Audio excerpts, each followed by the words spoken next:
কোন দিনে রাসূল সাল্লাল্লাহু আলাইহি ওয়াসাল্লামের জানাজার গোসল দেয়া হয়েছিল? এ সোমবার, বি মঙ্গলবার, সি বুধবার, ডি শুক্রবার।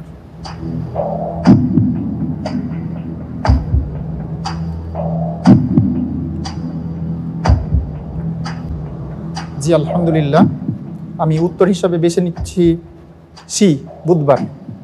লক করে দিব। জি ইনশাআল্লাহ। ফ্রিজ করে দেওয়া হোক সি বুধবার।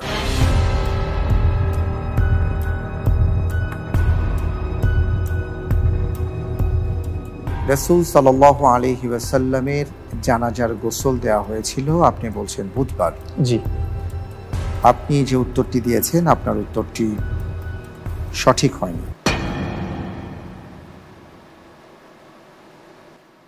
উত্তর হচ্ছে বি মঙ্গলবার।